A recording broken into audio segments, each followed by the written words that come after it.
ولسمشر غني وایي افغانستان باید د اسیا په وچه کې یتیم ماشوم نه وي. ګرانو لیدونکو السلام علیکم. افغان ولسمشر محمد اشرف غني وایي اوس مهال افغانان سولې او یووالي ته اړتیا لري ځکه نور نه غواړي چې دا ملت په اسیا کې د یو ماشوم یتیم په څېر ژوند وکړي او د هر چا لاس ته اړ پاتې شي. له ارګه په خپره شوې خبرپاڼه کې راغلي چې نن ولسمشر غني په ارګ کې یوې جوړې شوې غونډې ته په وینا کې وویل افغانستان له هیڅ چا او هیڅ بل ملت سره بنیادي جنجال نه لري. جنجال زموږ پر موقعیت دی.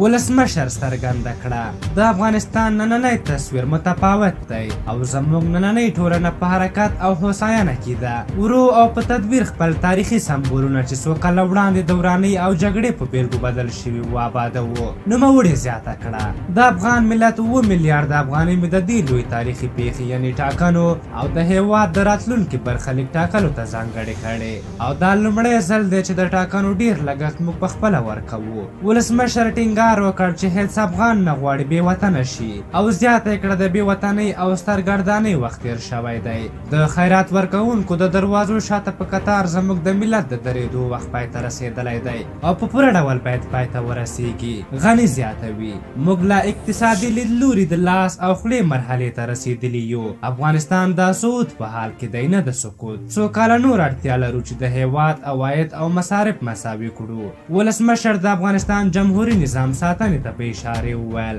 د سولې لپاره تر سر هم تېرېدی شي اما هغه څه چې د دې ملت په وینو ترلاسه شوي دي په هېڅ صورت ترې تېرېدونکی نه دی. هغه زیاته کړه جمهوریت هغه څه دی چې افغانانو ورباندې قرباني ورکړې ده او دا هغه اصل دی چې د افغانستان نر او ښځې به یې په مېړانه دفاع ته راودانګي. ولسمشر په وروستیو کې دا هم وویل د سولې لپاره به بېساری نرمښت وښیي خو هغې دورې ته به بېرته نستنېږي چې د خلکو حقوق پکې تر پښو لاندې شوي وو. دا و د ولسمشر غني د وینا مهم ټکي. په هر حال تاسو د ولسمشر غني د دغه خبرو په هکله څه نظر لرئ؟ خپل نظرونه م راته په کومنټ کې ولیکئ. که زموږ دغه ویډیو مو خوښه شوې وي ضروري لایک کړئ. تر بلې ویډیو مو په لویو بخښونکي خدای سپارم. د الله په امان.